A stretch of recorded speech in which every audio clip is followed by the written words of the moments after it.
Hi, I'm Bailey, Hi, I'm Bella. and we're students at LSU, a part of the Manship School of Mass Communication Study Abroad program, the Global Sports Showcase. And we're about to head over to the British Grand Prix. So, here's a couple facts and things you might need to know before you attend or just want to tune in for fun. So we're about to go over the teams and drivers that will be taking part in the Grand Prix this weekend. There's 11 teams, which means that there's 22 drivers. The first team that we're going to talk about is Mercedes. They're currently in first for the Constructors' Championships, which means that they have the most points with their drivers combined. First driver, Kimi Antonelli, he's the current leader, and he's also the youngest driver to lead the championship at 19 years old with 171 points, with his teammate George Russell only 40 points behind him at 131 points. George Russell is a British driver, which means that this is his home race. So hopefully he has some luck here. Yeah. And the next team we're going to talk about is Ferrari. You have Lewis Hamilton, who is a 7-time world champion.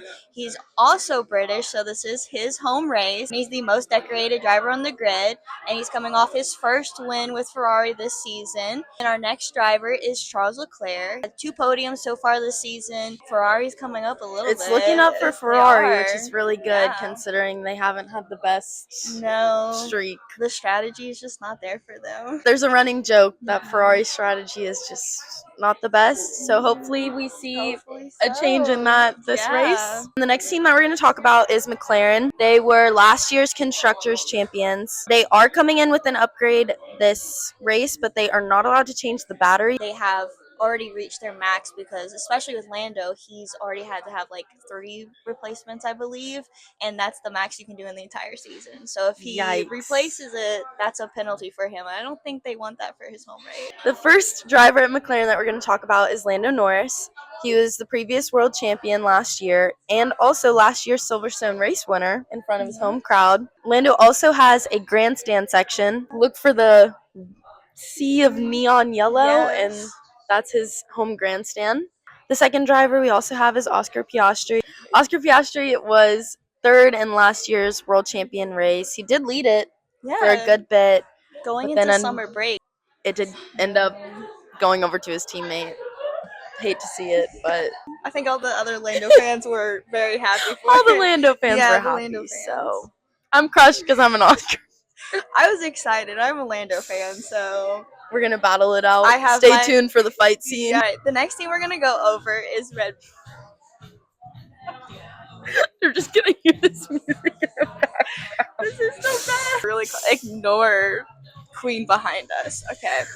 Anyway, the next thing we're going to talk about is Red Bull. They're also coming in with an upgrade this weekend, and their main driver that you've probably heard of, Max Verstappen. He's a 4-time world champion. And then you have Isaac Hadjar. He is a last season rookie who was originally with Racing Bulls but took over the second seat this season. Following Red Bull, we have their junior team, the Racing Bulls, which typically means that they're both under the same kind of management. So you'll typically see a Racing Bulls driver move up into the Red Bull position. First driver is Liam Lawson. He's a New Zealand driver. Who loves Lightning McQueen. He embodies Lightning McQueen. And then we have Arvid Lindblad, who is our only rookie on the grid this year. And this is his first home race, which is really exciting. Personally, love Arvid Lindblad. I really hope he does well. He's been doing well this season. He has. He's gotten lots of points for a rookie. Yeah, and I feel like he's been outperforming Liam a few times, which I feel like Liam better watch out because he was with Red Bull last season, and then he got demoted from Yuki Tsunoda down to Racing Bull, and now here he is. Not looking good for Liam Lawson. But a little fun fact about Arvid was 5 years ago, he briefly met Lando and was like, "Remember me? I'll be racing you in 5 years." And 5 years later, he's racing him. So he set out a goal and he accomplished it. Exactly. Very proud. So the next thing we're going to talk about is Haas. Our first driver is Ollie Behrman. He is a British driver, so this is his home race. This will be his second one because he was a rookie last year. And he has been doing pretty good, I would say. Even last season, he's been outperforming his second driver, Esteban Ocon. I kind of feel like also if you've been on the grid for a little bit and now you're getting outperformed by your younger teammate, that's Not looking so hot. no. There's some age differences in these Yes, teams. like Ocon is almost 30, I believe. And Ollie's only what, 20? 21? Yeah, maybe? 2021, something like that. That just shows the younger generation they're coming. Lovely to see. Yeah. New generation. Okay, our next team is Alpine. We have Pierre Gasly. He's a French driver. He used to be with Esteban. Esteban drove for Alpine and then he left Yes, and went to yes. Then he went to Haas. Haas. In the Right. middle of the season, too.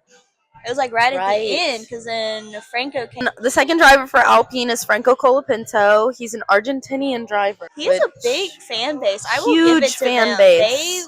If they They love are you, ride or die supporters they for are. Franco. I do feel bad for his nickname though, Franco Crashapinto. That's such a bad name to get. Like, It's such a bad nickname, but but is it true? hate that it's a little true. He also hasn't had the best luck, I would say. Except for this season, because last season He's been doing very well. He actually got his first points this season. Very which I was well. surprised he's been in the And top his 10. highest finish ever this season. Yes. Very proud.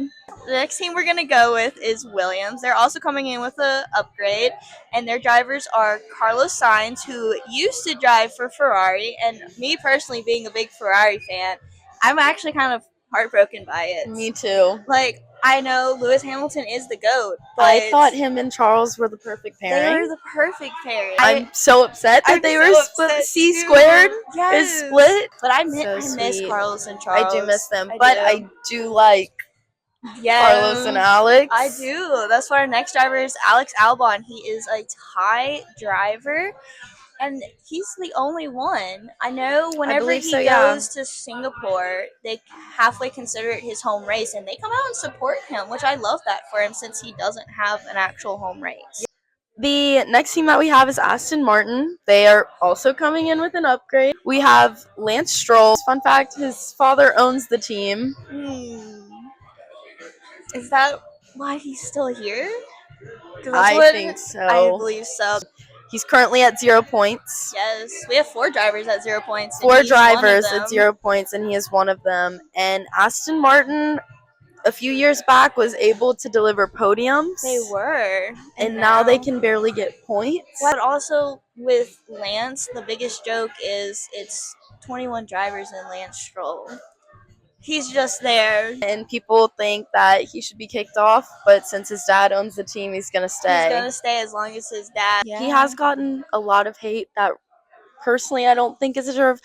I don't think any driver deserves the hate. I mean, these drivers are the best in the world. Right, they wouldn't be in Formula 1 if they weren't. Okay, they don't have any points, but I mean, compared to me, I wouldn't have any points either. Yeah, I couldn't imagine having to how drive those. bad are these drivers? True. Not bad at all. They are the best in the world. That's why they're in Formula 1. Yeah. And then our next driver, the forever rookie, Fernando Alonso. This is a running joke in Formula 1. He is the oldest on the grid. He has been on the grid the longest. He has been on the grid since before some of these drivers were born. Oh, yeah. A lot of them. And he's like, everyone keeps asking when he's going to retire because he came out at the beginning of the season saying, depends on how well the car does this season because he doesn't want to end on a bad car, which I understand that. True. And then he just had his son, and he was like, well, I don't want to retire until my son can sit in my seat of my car. And I was like, oh, so how old are we thinking that your kid's gonna be? Like, I don't think he's gonna have that many more years. And now they're saying that there could be an announcement coming soon in a couple races on how long he will say if he's gonna retire or not. I say he has 2 more years max. Yeah, max. Sad to see it. Hate to see it. They were at the top. They were. They were competing for the top spots 2 years ago. And now they're fighting against Cadillac for the bottom spot on the grid. Who can finish last? Exactly. Who's got the most DNFs? That's what they're going for. Yeah. The next thing we have is Audi. Audi used to be Steak Sauber. A lot of these names change. Brand sponsorships Alpine's change. changing next year. And they're partnering with Gucci. That's going to be interesting. The first driver we have is Nico Hulkenberg. He got his first podium last year after many seasons in Formula One. I think it was over 200 races. And so he has one of the worst records to hold. Yeah. Most races without a podium. And that was at Silverstone last year. So he's coming back strong, hopefully. He's on my F1 fantasy team, and he's not doing so hot either. I have his teammate on my fantasy as well. Which brings us to our teammate, Gabriel Bortoleto. He's a Brazilian driver. Yes, he is. He was a rookie last year. Yeah, I actually love Gab. He's like, he's one of my top rookies from last season, I would say. I mean, I know we had like 5 of them, but he's one of the top ones for me that I would say maybe like mid, but we have the other ones like Kimmy and Ollie. Like, how could you go against Kimmy and Ollie though? The fire duo who steals credit card information. Would not want to be stuck in a room with those two with my wallet. Yeah, keep your wallet close. Your money would be gone. Yeah, just gone. And then this season, like Kimmy's been pranking Bono and the entire team at Mercedes. I'm scared for them. This is the most Gen Z of the Gen Z, I guess. It is. Yeah, they're really showing out for us. Wow. And going into our last team, Cadillac, which is, like we said earlier, the American-based team, which first I will say, it is America's 250th birthday tomorrow. It's the 4th of July. Interesting to see because it's happening at the British Grand Prix. Which brings me on to it. They have a special livery this weekend. And it is the Star Spangled Banner. And red, white, and blue. It's coming from an American. It's perfect. It's perfect. I mean, so going on to our Cadillac drivers, we have Sergio Perez, Checo, which was on the grid a couple of seasons ago with Red Bull. He was racing with Max Verstappen. And then his teammate, Valtteri Bottas. And he was last season a part of the Mercedes as one of their reserve drivers. Yes. I love Bottas. Like, he's just a free spirit. Him and his like food calendar. I mean, to each their own. That's a new team that have not finished a race, I think. Have they even finished a race this season? I really don't think so. I don't think so. It's just DNF after DNF. I mean, last race they couldn't even make it past lap 3. It is bad. It's so bad. It is really bad for the Cadillac team. I kind of just forget that they're there, honestly. Like, if you told me... It almost just feels like we're back at 20 drivers. It really is. Go follow us on Instagram at Bailey Van Hoogstraten. And at IR Gentry Golf. Like and subscribe. Like and subscribe, please. Send me money. Yes, we need the money. We're just college students. And we're about to go spend so much money on F1.